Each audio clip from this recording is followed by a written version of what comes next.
el lado distópico del mercado de utilidad, de XRP y del resto de activos digitales. Muchísimos inversores, muchísimos analistas consideran que invertir en XRP es lo mismo que invertir en acciones de Pfizer o Moderna. Y el razonamiento tiene su lógica. Pero lo que quiero compartir contigo en el siguiente vídeo es que entendamos que hay cosas que dependen de nosotros y hay cosas que no dependen de nosotros. Y una de las cosas que no dependen de nosotros es la implementación de las identidades digitales. La Unión Europea está promoviendo las identidades digitales en su territorio. Y esto se vende como una conveniencia, como algo que va a ser cómodo para ti. La cartera ocupa mucho espacio en tu bolsillo y cada vez se va haciendo más grande. Tienes la tarjeta del supermercado, tienes tu tarjeta de débito, tienes tu DNI, el carnet de conducir y podrías evitar tener ese bulto en el bolsillo y solamente tener el móvil. Irlanda es el primer campo de pruebas de la UE para la identificación y la billetera digital. Acaban de lanzar un programa piloto, el gobierno de Irlanda, que es una aplicación estatal que permite almacenar tu identificación, el certificado de nacimiento, el permiso de conducir y muchísimas cosas más. Por ahora es voluntario, es opcional, pero eso, por ahora. Este discurso del gobierno de Irlanda suena tranquilizador. Usted tiene el control de sus datos, no se rastrea ni se registra nada y solo se comparte lo que es necesario. Básicamente esto te va a simplificar la vida. ¿Te acuerdas del 11S antes de que todas las medidas en los aeropuertos fuesen temporales y se convirtiesen en permanentes? Pues esto es un poco lo mismo. Este anuncio, este movimiento, forma parte del EU Digital Identity Wallet, un marco de la UE que se está implementando en todos los Estados miembros, incluido España. Está perfectamente sincronizado con la línea de tiempo de la agenda, nuestra famosa Agenda 2030 de la ONU. E Irlanda no es la excepción, es simplemente el primer dominó. Es el primero en implementarlo. Todos los demás países vendrán después, es más, en otros países ya se está implementando. Irlanda es simplemente, como digo, el primer país. La Unión Europea va a obligar a todos los Estados miembros a ofrecer esta cartera digital para servicios públicos antes de que termine el año 2026. Y para los servicios privados antes de que finalice el año 2027. Un calendario sospechosamente bien coordinado con la implementación y el lanzamiento del euro digital, la CBDC digital, cuyo piloto está previsto para la segunda mitad del año 2027 y para su posible emisión en el año 2029. Estas dos agendas son las que quieren que no entiendas que están unidas. Están haciendo un esfuerzo muy importante para darte a entender que estas agendas no tienen ningún tipo de conexión. Pero combinar la identidad digital y las monedas digitales en una misma infraestructura gubernamental permitiría rastrear y bloquear transacciones. Y podrías intentar venderme la idea de que en realidad lo hacen por tu bien, pero ya estamos empezando a ver las consecuencias de normalizar este tipo de medidas. Emmanuel Macron hace apenas unas horas dando las gracias a Grecia por unirse al movimiento. ¿Y en qué consiste exactamente ese movimiento? Pues que Grecia se une al movimiento francés de Emmanuel Macron para prohibir las redes sociales a los menores de 15 años. Sí, has leído bien, no es ciencia ficción. Te dejo aquí un pantallazo de Reuters. Bloomberg también se hace eco de esta noticia. Grecia va a imponer el bloqueo a todos aquellos menores de 15 años, empezando por TikTok. ¿Y esto qué tiene que ver exactamente con el mercado de utilidad y con XRP? Pues lo siguiente, quiero compartir contigo la siguiente reflexión. ¿A costa de qué va a venir el mercado de utilidad? La implementación de un sistema financiero, por un lado, basado en temas cero, es algo que objetivamente no podemos evitar. Y ese circuito, el circuito de los pagos mayoristas, objetivamente necesita liquidarse sí o sí en T más cero. Esto es algo que carece de moralidad, es simplemente una mejora tecnológica, es simplemente una oportunidad en un mercado que está muy fragmentado, que tiene 27 trillones de dólares bloqueados en cuentas nuestro vostro, y que esos millones, esos trillones de dólares, se van a liberar y van a promover un crecimiento de la economía, porque lógicamente ese dinero deja de estar bloqueado y se presta para que las pymes crezcan. Pero el problema es que eso no para ahí. La mejora de la parte de los pagos mayoristas, que es lo que soluciona principalmente XRP, es la primera fase de este cambio. La segunda fase viene con la mejora de los raíles minoristas, es decir, con la completa digitalización de tanto los euros como los dólares. Y la CBDC tarde o temprano también llegará a Estados Unidos. Se ha prohibido solamente construir una CBDC hasta el año 2030. A partir del año 2030, las CBDCs estarán permitidas en Estados Unidos.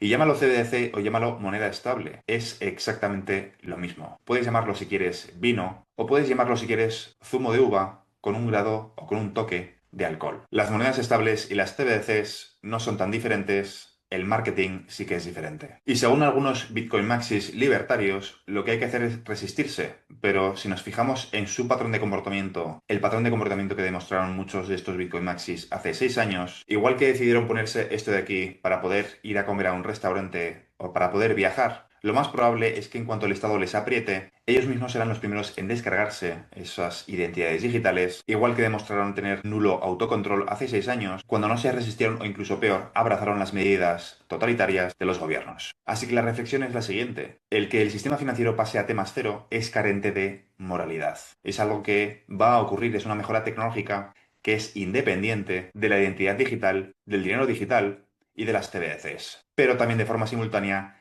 es el prerequisito. Primero van a mejorar la parte de pagos mayoristas y cuando los pagos mayoristas estén optimizados, estén actualizados, veremos quizá de forma simultánea o quizá de una forma posterior en el tiempo la mejora de los rieles de los pagos minoristas. Lo que te afecta a ti y lo que me afecta a mí en nuestro día a día. Usar nuestro dinero con libertad. O en un futuro, usar nuestro dinero con requisitos. Usar nuestro dinero de forma condicionada. Y es que esto es lo que no quieren que veas. No quieren que veas que la identidad digital es una de las patas para limitar tu gasto. No quieren que veas que ceder tus datos es el prerequisito para decidir si puedes gastar o no puedes gastar. No quieren que veas que el euro digital, que ya está construido encima de XRPL, igual que el dólar digital, no quieren que veas que está directamente vinculado a tu identidad digital, que lo va a estar, que va a tener fecha de caducidad y que con la excusa de que se tiene que promocionar la economía, de que el flujo del dinero tiene que continuar, le pondrán fecha de caducidad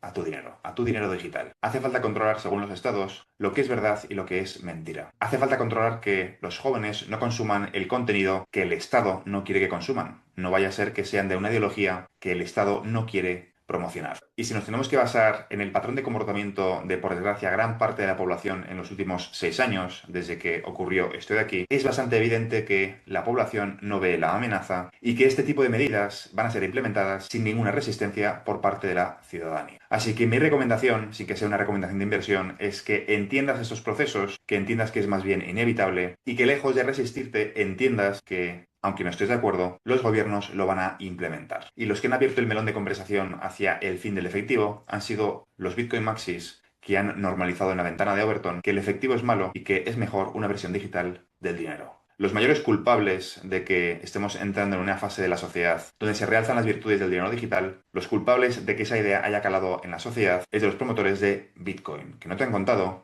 que Bitcoin era la prueba de la siguiente fase. Y ahora que la guerra en Irán ha comenzado y que el coste de absolutamente todo va a continuar subiendo en los próximos meses, parece más que evidente que ciertos grupos financieros han decidido que la capacidad del ser humano de participar y de disfrutar de la economía se da por finalizada. ¿A qué me refiero? Me refiero a esta imagen que estás viendo en pantalla. El aumento del coste de los vuelos internacionales, la diferencia de precio entre febrero y marzo. En naranja tienes el mes de febrero y en negro tienes el mes de marzo. En el mejor de los casos se ha multiplicado por 3 el coste medio de un vuelo internacional. Y eso que todavía no hemos visto el impacto completo del cierre del estrecho de Hormuz. A partir de esa semana veremos cómo esto afecta en concreto la zona económica europea. Así que quiero que te adelantes a los acontecimientos y te imagines un escenario donde tu identidad digital está en marcha, donde con un código QR vas a poder comprar un máximo de 50 litros a la semana en la gasolinera y donde se realiza un escrutinio muy detallado de todo lo que gastas, de lo que consumes, por supuesto con límites. Este conglomerado financiero internacional ha decidido que el ser humano ya no puede disfrutar de la economía porque ya no va a ser productivo. Y antes de que se dé cuenta de que ya no va a ser productivo y de que ya no puede cumplir un propósito para satisfacer sus necesidades, les cerramos el grifo. Viajar de forma internacional hasta ahora era prácticamente un derecho, el coste era mínimo comparado con lo que estamos viendo ahora, y dentro de unos pocos meses veremos cómo estas medidas se implementan en muchísimas otras facetas de nuestra vida. Los vuelos internacionales son el primer paso, pero no es el último. Cuando dejas de ser productivo para la élite, deja de tener sentido que puedas consumir. ¿Por qué vamos a darte la oportunidad de que consumas, de que tengas libre albedrío, de que tengas opciones, cuando eso es una consecuencia de lo útil que eres para la sociedad? Y si dejas de ser útil, tiene sentido que dejes de poder consumir. Y esta gráfica es simplemente el comienzo de esa transición, de la destrucción de lo que queda de la clase media y de la creación de dos clases sociales, una superélite y una clase media inexistente, que va a pasar los que no entiendan lo que está ocurriendo, a la clase social que el Foro Económico Mundial describe como useless Eaters. No tendrás nada y serás feliz. A pesar de todo el escenario distópico que te acabo de describir, estamos en los inicios de esa transformación, a pesar de ese escenario distópico, hay oportunidades, hay esperanza y hay luz. Y consiste, aunque parezca contraintuitivo, en abrazar ese cambio y en poseer parte de los raíles de todas esas infraestructuras digitales que nos guste más o nos guste menos, se van a implementar. La identidad digital se va a implementar. Las CBDCs mayoristas y minoristas se van a implementar. Y en lo que respecta a la implementación de los rieles mayoristas y minoristas basados en activos digitales, esa es la oportunidad más grande de todas. Sobre todo la de los pagos mayoristas, que es, desde mi punto de vista, la más amoral. No estoy de acuerdo con la idea o con la tesis de que XRP representa los barrotes de una cárcel digital, porque que la parte de pagos mayoristas pase a T+0 es una oportunidad que va a traer muchísimas eficiencias al sistema financiero. El problema o la consecuencia es que esas mejoras se va a utilizar también como excusa para limitar el consumo de los ciudadanos una vez la identidad digital, el tracking de lo que consumes y de lo que gastas y de lo que contaminas se una con el dinero digital. Aunque me gustaría saber en los comentarios qué opinas tú sobre lo que acabo de explicarte en este vídeo, si crees que XRP es realmente el equivalente a esos barrotes digitales en esta economía postcapitalista. Desde mi punto de vista, es evidente que estos conglomerados financieros internacionales han decidido, los que tiran de los hilos, han decidido que el ser humano ya no tiene derecho a seguir participando de la economía y poco a poco van a ir estrujando tu capacidad económica, como estás viendo en pantalla, porque lo que vamos a ver en los próximos meses es como, gracias a los agentes de IA y la robótica, los próximos meses y años, tu capacidad de aportar valor a la economía pasa a ser cero. Y antes de que eso ocurra, antes de que lo entiendas, el coste de absolutamente todo va a subir de forma exponencial. Y la excusa, por desgracia, va a ser que la culpa es de Irán. Si te ha gustado este vídeo, considera suscribirte. Te recuerdo que en este canal cubro todo lo relacionado con el sector de activos digitales, en concreto la transición controlada de todo el sistema financiero hacia tecnologías de contabilidad distribuida, es decir, XRP, XLM, XC, SHX, HBAR y un conjunto de activos digitales que van a cumplir una función complementaria en el futuro sistema financiero basado, entre otras muchísimas cosas, en el estándar ISO 20022. Y todo esto englobado dentro de una transición muchísimo más compleja y profunda que consiste en dejar atrás el capitalismo y comenzar una nueva era postcapitalista, post-IA, post-trabajo, que muchos están bautizando como la singularidad económica, que consiste en el desacople del crecimiento del mercado laboral del PIB, del crecimiento del PIB. Y todo esto explicado desde el punto de vista de las oportunidades que nos vamos a encontrar en el proceso para los inversores retail como tú y como yo en el sector de activos digitales. Esto es todo por ahora, nos vemos en el siguiente vídeo. Un saludo.